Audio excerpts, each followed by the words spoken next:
Você está andando por uma vila medieval. O ar cheira a fumaça, medo e algo que você não consegue identificar. As ruas estão vazias, as portas lacradas. E lá no fundo, o som arrastado de um sino. Mais um corpo, alguém sussurra.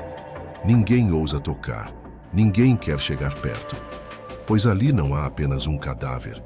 Há um aviso, a peste chegou. Eles a chamaram de Morte Negra, mas o nome não faz justiça ao que ela realmente foi. Não era apenas uma doença, era o colapso do mundo conhecido, famílias dizimadas, cidades transformadas em cemitérios, padres, reis e servos, todos iguais diante do invisível. Mas será que foi só isso? E se a peste não foi apenas uma tragédia biológica, mas também um experimento, um castigo, ou algo vindo de além do entendimento humano? A Idade Média foi um palco de trevas, mas talvez também de segredos ainda não desenterrados. E é isso que vamos explorar agora. Teorias esquecidas, códigos perdidos e o verdadeiro impacto de uma pandemia que redefiniu a humanidade. Mas antes, não se esqueça de se inscrever no canal. Aqui a história que te contam é apenas o começo. Nós mergulhamos no que ficou debaixo do véu, porque você merece saber toda a verdade. Antes da peste, a Europa estava viva, viva demais. A população crescia rapidamente. Só a França já contava com cerca de 17 milhões de almas por volta de 1300. As cidades fervilhavam com comércio, fé e disputas, mas também com esgotos abertos, ratos abundantes e uma medicina que ainda se equilibrava entre rezas e sanguessugas. Era uma sociedade frágil, conectada por rotas comerciais que levavam seda e, sem que soubessem, o invisível. Relatos históricos apontam para o ano de 1346 como o início do grande ciclo. Na Crimeia, em Cafa, um dos primeiros registros, uma cidade cercada por invasores que, segundo alguns cronistas, lançavam cadáveres infectados por cima dos muros. Talvez o primeiro uso de guerra biológica documentado na história. Mas há algo curioso nesse episódio. Documentos bizantinos mencionam que certos homens pareciam imunes, cobertos por mantos escuros e máscaras que lembravam aves, muito antes da figura clássica do médico da peste. Poucos meses depois, navios ancoram em Messina, na Sicília. Tripulações inteiras já tinham desvividado durante a travessia. E ainda assim, os navios não afundaram. Chegaram ao porto como cascas flutuantes do juízo final. Um monge franciscano anotou em seu diário: eles chegaram em silêncio, como enviados do abismo. A peste, então, começou sua dança lenta e silenciosa pela Europa. Mas será que foi apenas isso? Alguns manuscritos do século XIV falam sobre estrelas cadentes e neblinas verdes que antecederam a praga. Um documento guardado no mosteiro de Saint-Péry, na Catalunha, fala sobre um rugido vindo do céu, seguido de um silêncio de 7 noites. Teóricos mais ousados sugerem que algo mais caiu sobre o mundo naquele tempo. Talvez não apenas uma doença, mas um código, um tipo de reinicialização. E enquanto os reis discutiam estratégias e os camponeses acendiam velas nas igrejas, um grupo obscuro de monges, conhecidos apenas como custódios da escuridão, parece ter desaparecido por completo dos registros históricos naquele mesmo período. Teriam sido eles portadores de um conhecimento que a peste não queria que sobrevivesse? O ano era 1348. A praga já havia devorado a Sicília, a Córcega e avançava pelo continente com uma velocidade que desafia até hoje a lógica de uma doença transmitida apenas por ratos e pulgas. Em apenas alguns meses, Florença, uma das cidades mais ricas da Europa, já registrava milhares de desvives por semana. Giovanni Boccaccio, em seu famoso Decamerão, escreveu: o terror era tamanho que irmãos abandonavam irmãos, pais deixavam seus filhos. O mundo estava suspenso no ar denso da incerteza. Na Inglaterra, relatos afirmam que em certos vilarejos o chão tremia durante as noites. Não por terremotos, mas como se algo gigantesco rastejasse sob a terra. um frade da abadia de Glastonbury, descreveu visões recorrentes de seres translúcidos pairando sobre as plantações doentes. Alucinações provocadas pelo medo ou manifestações de algo mais antigo que o próprio tempo. E então veio o som. Em várias regiões da França e do Sacro Império, crônicas mencionam um zumbido contínuo nos céus, como se sinos invisíveis ressoassem do alto, anunciando uma presença. Alguns interpretaram como trombetas divinas, outros, mais atentos, começaram a mapear os sons. E perceberam que ocorriam sempre 2 dias antes dos primeiros sintomas em uma nova cidade. Um padrão, uma espécie de prenúncio. Foi nesse momento que as autoridades começaram a agir de forma diferente. Em Paris, médicos foram proibidos de divulgar certas autópsias. Em Avignon, o Papa Clemente VI ordenou que fogueiras fossem acesas dia e noite ao redor do Vaticano, alegando purificação do ar. Mas há quem diga que o verdadeiro motivo era outro: evitar que algo saísse do subsolo. A peste não seguia apenas a lógica da doença, parecia seguir um plano. Como se alguém ou algo estivesse guiando sua expansão, limpando o tabuleiro da história.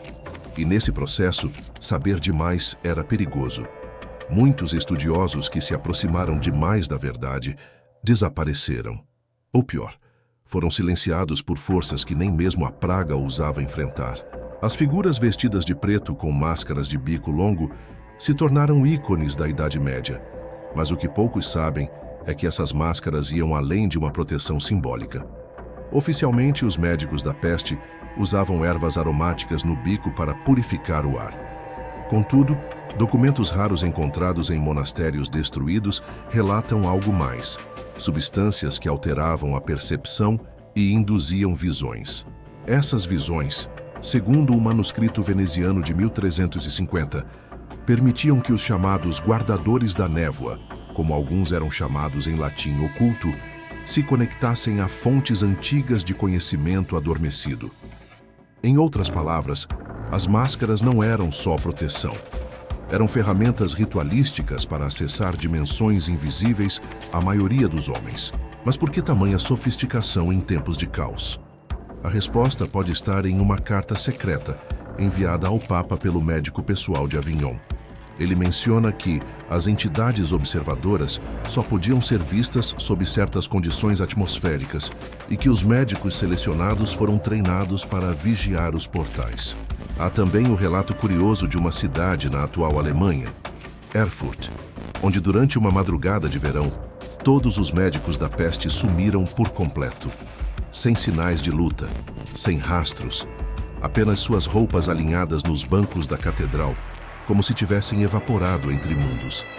Alguns acreditam que foram levados, outros que partiram por vontade própria, após completarem um tipo de missão silenciosa. Com o tempo, a figura do médico da peste foi romantizada, mas os traços históricos indicam que muitos deles não eram médicos comuns, e sim parte de uma ordem antiga, talvez ligada aos templários, talvez ainda mais velha, incumbida de proteger algo ou alguém. E em meio ao pânico, sua função não era curar, mas vigiar o que se escondia sob a névoa. Durante a peste, é sabido que muitas aldeias foram abandonadas. Mas há um grupo seleto de vilarejos que não foram apenas abandonados. Eles desapareceram completamente dos mapas, da memória e da história. Um dos casos mais intrigantes é o de Eyam, na Inglaterra. Embora hoje ela seja lembrada por ter se auto-isolado para conter a peste, há indícios de que documentos antigos relatam uma versão muito mais sombria de seu destino. Em um relato do monge Elric de Hereford, datado de 1667, consta que durante uma expedição às ruínas da cidade, nenhum corpo foi encontrado, tampouco sinais de luta. Mas o mais assustador foi o que ele escreveu. Havia símbolos entalhados nas pedras das casas, todos apontando para o subsolo, como se o vilarejo tivesse sido sugado por dentro. Outros relatos falam da aldeia de Sarnatum, localizada nos limites da Boêmia. Poucos mapas a registram.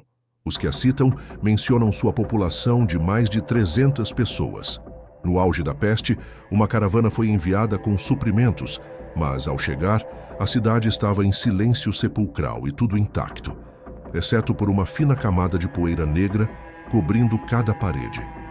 Nunca mais se ouviu falar dos moradores. Em 1349, um vilarejo francês chamado Montferrand-la-Faible teria sido visto pela última vez durante um eclipse parcial. Segundo os registros de um astrônomo anônimo, estranhas luzes pairavam sobre a aldeia nas noites anteriores e, ao final da semana, restava apenas um campo de trigo murcho e uma sensação de eletricidade no ar. Teóricos modernos ligam esses desaparecimentos à teoria das frequências de colapso. Segundo essa ideia, determinadas regiões teriam sofrido interferência de campos eletromagnéticos naturais ou induzidos, capazes de desmaterializar matéria orgânica. Uma teoria absurda à primeira vista, mas que ecoa relatos dos próprios monges da época sobre vilas fantasmas e caminhos que levavam ao nada. O que esses locais tinham em comum? Muitas vezes estavam próximos de formações geológicas incomuns, minas abandonadas ou ruínas pagãs. Seriam esses os pontos de acesso para algo mais profundo? Talvez essas cidades não tenham sido perdidas. Talvez tenham sido removidas de propósito. Durante os anos mais sombrios da peste, milhares relataram não apenas os sintomas físicos e o medo constante, mas algo que vinha antes da praga se instalar. Um som. Não era um sino, tampouco o lamento de vítimas. Era descrito como um zumbido grave, contínuo, semelhante a um canto profundo vindo do próprio solo. Crônicas alemãs do século XIV fazem menção a esse fenômeno. Em um manuscrito preservado na abadia de Fulda, o frei Conrad relata: ouvi o uivo da terra 3 noites antes dos primeiros adoecidos. Era como se ela estivesse chorando pelos que ainda estavam por desviver. Curiosamente, esse som foi registrado em diferentes regiões da Europa, da Itália à Noruega, em datas próximas ao avanço da peste, mas nunca ao mesmo tempo. Há também os testemunhos dos marinheiros genoveses. Um diário de bordo datado de 1347 descreve que antes do desembarque em Messina, o mar estava em silêncio absoluto, mas do porão vinha um som que nenhum de nós ousava investigar. Coincidentemente, foi a partir dessa embarcação que a peste se espalhou pelo continente. No século XX, engenheiros da Tchecoslováquia, escavando sob antigas fundações, encontraram câmaras de eco natural com inscrições indecifráveis. Quando exploradas, emitiam um som muito semelhante ao descrito nos relatos medievais. Essas câmaras, segundo alguns estudiosos, estariam ligadas a antigos mecanismos vibracionais, tecnologias esquecidas ou naturais, que poderiam ter sido reativadas acidentalmente naquela época. Para muitos era um simples prenúncio do caos. Para outros, era o som da própria terra tentando avisar. A peste, então, não seria apenas biológica. Ela poderia ter sido despertada por um alinhamento de forças além da compreensão humana, como se o mundo estivesse reconfigurando sua frequência, apagando parte da humanidade que já havia ultrapassado seus próprios limites. E talvez, só talvez, esse som ainda ecoe em lugares esquecidos, aguardando o próximo ciclo. Entre os registros mais estranhos da peste negra, há menções a algo que, durante muito tempo, foi tratado como superstição ou delírio de religiosos.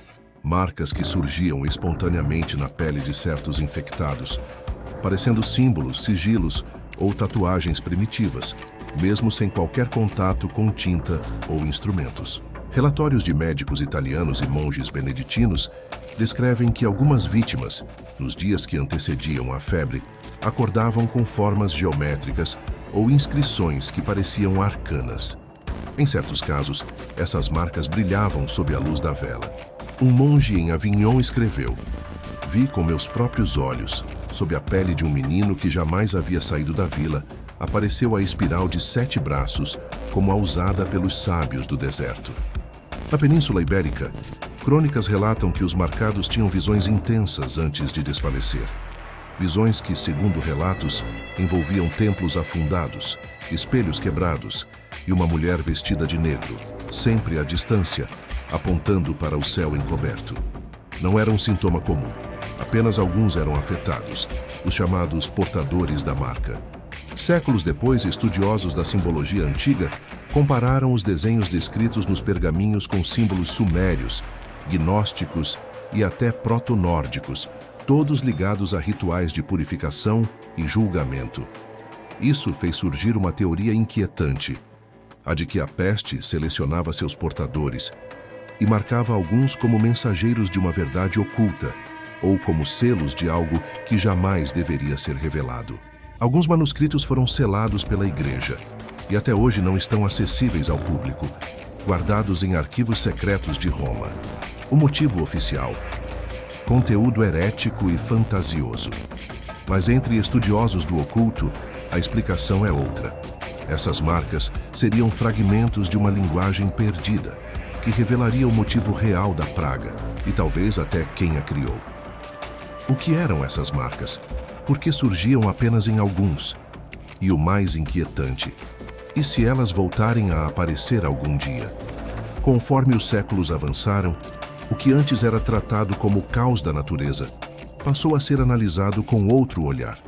Pesquisadores do século XIX tentaram resgatar todos os registros possíveis sobre a peste negra. Diários de médicos, cartas de nobres, relatos populares. Mas algo estranho aconteceu. Diversos documentos desapareceram, não queimaram, não se perderam. Foram retirados de circulação.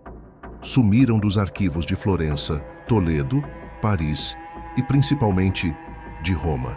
Existem relatos de historiadores que solicitaram acesso a determinados arquivos e foram barrados sem explicação oficial.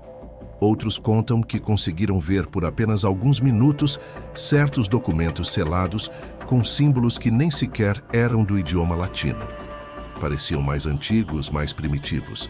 E os poucos que leram esses registros dizem que neles não se falava apenas da peste, mas de uma entidade, algo descrito como a sombra que caminha entre as almas e decide quem deve carregar o peso da memória.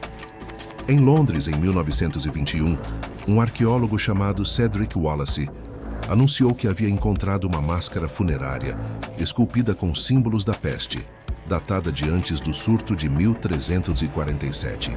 Um artefato impossível, que indicaria a existência de um conhecimento prévio da praga. No entanto, semanas depois, o museu alegou perda acidental do objeto. E o nome de Cedric sumiu dos registros oficiais. Desviveu meses depois, sob circunstâncias nunca esclarecidas. Diante de tantos silêncios e peças faltando, fica a pergunta: o que realmente foi a peste negra? Um desastre natural? Um castigo divino? Ou um experimento ancestral que fugiu do controle? E se os sintomas, os símbolos e os desaparecimentos estiverem todos ligados por um fio invisível, tecido por mãos que jamais desejaram ser vistas? Talvez mais do que uma pandemia, a peste negra tenha sido uma mensagem para quem soubesse decifrá-la. Uma mensagem que ainda ecoa nas sombras da história e que muitos tentaram apagar. Se você, assim como nós, sente que há muito mais por trás da história oficial, que existe uma verdade enterrada sob camadas de silêncio e manipulação, então continue com a gente. Se inscreva no canal, ative as notificações e compartilhe esse vídeo com quem precisa abrir os olhos. Porque enquanto os livros contam o que aconteceu, nós revelamos o que foi esquecido.